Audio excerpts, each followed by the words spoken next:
Nosso estudo de hoje está no Evangelho de João, capítulo 18, versículo 11. Embainha tua espada. Emmanuel comenta na lição 114 do livro Fonte Viva. A guerra foi sempre o terror das nações. Furacão de inconsciência, abre a porta a todos os monstros da iniquidade por onde se manifesta. O que a civilização ergue ao preço dos séculos laboriosos de suor, destrói com a fúria de poucos dias. Diante dela surgem o morticínio e o arrasamento, que compelem o povo à crueldade, à barbárie, através das quais aparecem dias amargos de sofrimento e regeneração para as coletividades que lhe aceitaram os desvarios. Ocorre o mesmo dentro de nós quando abrimos luta contra os semelhantes. Sustentando a contenda com o próximo, destruidora tempestade de sentimentos nos desarvora o coração. Ideais superiores e aspirações sublimes longamente acariciados por nosso espírito, construções do presente para o futuro e plantações de luz e amor no terreno de nossas almas, sofrem desabamento e desintegração porque o desequilíbrio e a violência nos fazem tremer e cair nas vibrações do egoísmo absoluto que havíamos relegado à retaguarda da evolução. Depois disso, muitas vezes devemos atravessar aflitivas existências de expiação para corrigir as brechas que nos aviltam o barco do destino em breves momentos de insânia. Em nosso aprendizado cristão, lembremos-nos da palavra do Senhor, embainha tua espada.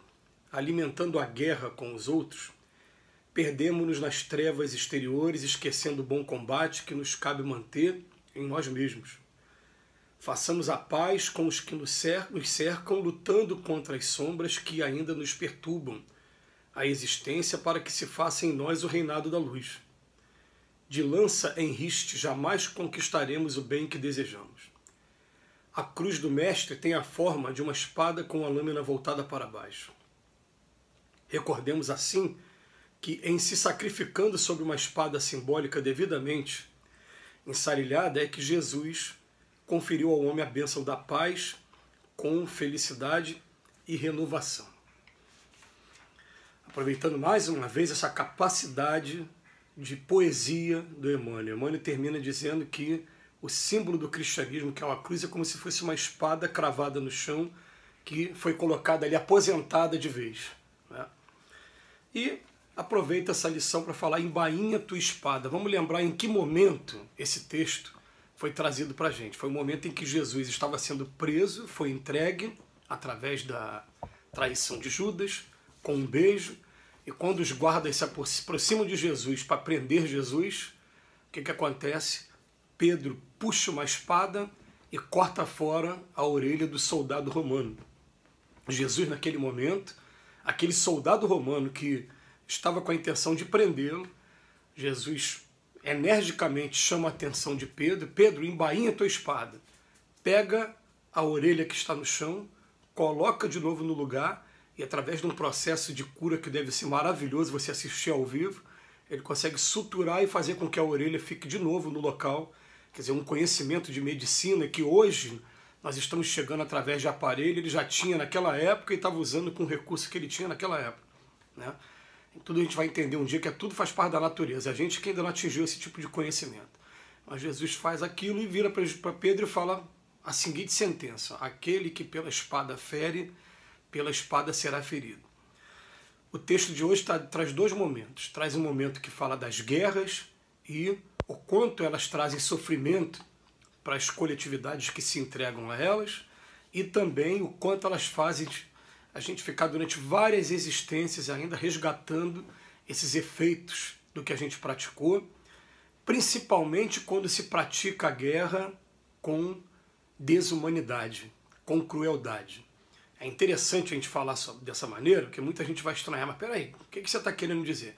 Eu estou querendo dizer que vivendo no mundo em que a gente vive, principalmente nós do sexo masculino, que somos obrigados em qualquer país do planeta a nos alistarmos quando a gente completa 18 anos, no primeiro semestre do ano que completa 18 anos, a gente é obrigado a ir para as Forças Armadas, e se a gente estiver em um país que está o tempo todo se envolvendo em conflitos, a gente vai ser fatalmente convidado a estar fazendo a guerra, mas fazendo a guerra dentro daqueles limites da humanidade, procurando evitar o máximo e fazendo simplesmente aquilo para evitar uma agressão injusta.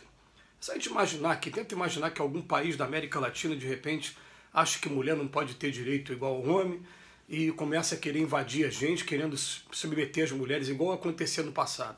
É claro que as mulheres vão se revoltar com isso e os homens vão partir para a luta contra isso. Mas vão tentar fazer aquilo com humanidade. Partiu para a crueldade, a gente começa a trazer consequências graves para a gente. Mas a gente sabe que a guerra ainda é fruto de uma ignorância muito grande do ser humano e de querer impor. Por isso que ele fala que egoísmo absoluto, a gente quer que as pessoas tenham as nossas ideias e a gente sabe muito bem o que ela faz aí através de várias existências, quanto sofrimento ela traz, porque foi o próprio Jesus que disse que não tem um ceitil sequer que a gente tenha praticado e que a gente não vai ter que prestar contas dele.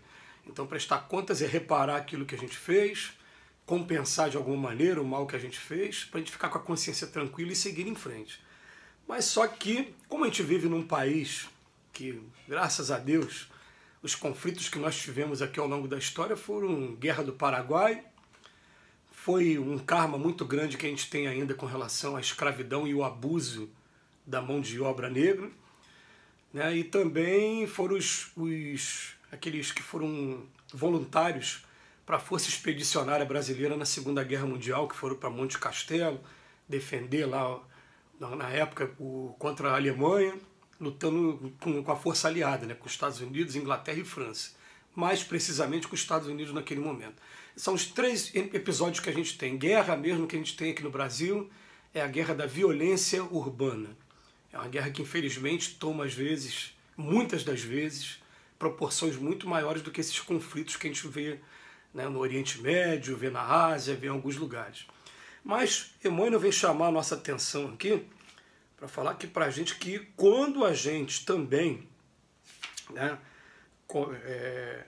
ocorre o mesmo dentro de nós quando abrimos luta contra os semelhantes. Qualquer semelhante que a gente entre em processo de luta, primeiro, a nossa luta deve ser pacífica. A gente deve trazer sempre como bandeira aquele indiano maravilhoso que marcou a história da humanidade, o Mahatma Gandhi, que ele falava assim, né? Aqueles que tiverem coragem de verdade, que forem homens de verdade, me acompanhem. Vocês não vão revidar em momento nenhum. Nós só vamos fazer valer o nosso direito. E foram para dar a cara a tapa mesmo, aquela coisa de bater numa face da outra, né? Pediu a capa da túnica também, exigiu que caminhasse 1000 passos, caminhava 2000, foi fazer isso e marcou profundamente. Eu vou pegar um exemplo aqui de Gandhi. Gandhi ele tem uma história, um momento maravilhoso, que ele resolve que ele não ia mais comprar o sal britânico, ele ia para a praia mesmo para poder estar produzindo seu próprio sal, e os soldados enfileiraram na praia e não deixavam os indianos chegarem na praia. E cada fileira de indiano que ia era agredida e não revidava. Aqueles soldados que agrediam os britânicos, eles tiveram transtornos psicológicos gravíssimos, que muitos deles foram obrigados depois a pedir até a reserva, foram para a reserva, aposentaram. Por quê? Porque quem agride está esperando revide. Não teve revide, bate um remorso tão grande na pessoa, bate uma tristeza tão grande na pessoa, e aí o que acontece? Ele vem traçando para a gente o que acontece com a gente também. Às vezes a gente está construindo aspirações, dominando aqui nossos instintos inferiores, fazendo um monte de trabalho bonito e de repente se entrega a momentos de cólera. E nesses momentos de cólera o desequilíbrio e a violência tomam conta da gente, né, e acaba fazendo a gente jogar fora o trabalho de anos e construindo mais relações de causa e efeito, mais karmas para o futuro, mais coisas para resolver para o futuro. Em vez de só saldar o saldo negativo que muitos de nós ainda temos, a gente ainda fica contraindo mais saldos ainda. Então ele vem chamar a atenção para a gente, definitivamente, nós estamos no século XXI, embainha a tua espada, e vamos pegar esse símbolo maravilhoso, porque Emmanuel tem essa capacidade, né? A cruz do Cristo é uma espada de cabeça para baixo, fincada no chão e colocada ali em posição de aposentadoria definitiva. Que Jesus nos abençoe hoje e sempre.